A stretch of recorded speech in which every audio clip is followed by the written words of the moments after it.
அனைவருக்கும் வணக்கம். திதியை பிடித்தால் விதியை வெல்லலாம். திதி மொத்தம் 30. வளர்பிறையில் 15 திதி, தேய்பிறையில் 15 திதி. இதில் வளர்பிறையில் பௌர்ணமிக்கும் தேய்பிறையில் அமாவாசைக்கும் திதி சூன்யம் கிடையாது. சூன்யம் அப்படின்னா இருட்டு.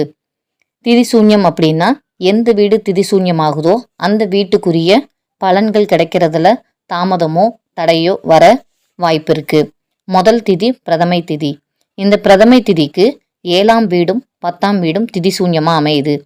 7 அப்படிங்கிறது காலச்சக்கரத்துக்கு துலாம் வீடு, 10ங்கிறது மகர வீடு.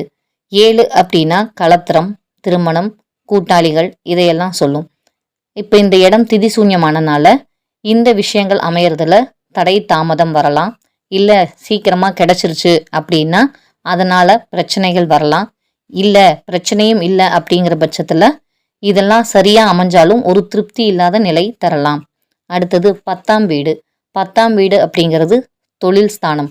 தொழில் அமையறதுல, விருப்பமான தொழில் வர்றதில், கிடைக்கிறதுல தடை தாமதம் வரலாம். தொழில் உரிய நேரத்தில் கிடைச்சது அப்படின்னா அந்த தொழிலை மேற்கொண்டு செய்ய முடியாத அளவுக்கு தடையோ தாமதமோ வரலாம். இல்லை அதில் ஒரு திருப்தி இல்லாத நிலை வரலாம். இப்போ இந்த திதி சூன்யத்தை நிவர்த்தி பண்ணுறதுக்கு திருத்தலங்களுக்கு போய் பரிகாரம் பண்ணுறது மூலமாக நிவர்த்தி செஞ்சுக்க முடியும்.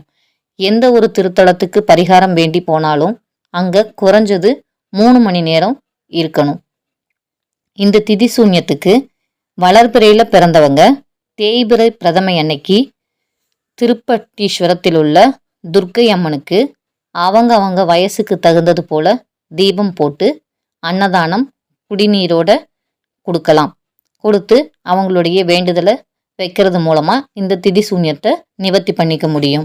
அதே தேய்பிறை பிரதமையில் பிறந்தவங்க வளர்பிறை பிரதமை அன்னைக்கு திருக்காட்டுப்பள்ளியில் இருக்கக்கூடிய ஆரண்யேஸ்வரர் திருத்தலத்துக்கு போய் அபிஷேகம், ஆராதனை, அன்னதானம் அவங்க சக்திக்குட்பட்டு என்ன செய்ய முடியுமோ செஞ்சு பிரார்த்தனை வச்சு வழிபடுறது மூலமாக இந்த திதி சூன்யத்துக்கோட வீரியத்தை நம்ம குறைச்சிக்க முடியும்.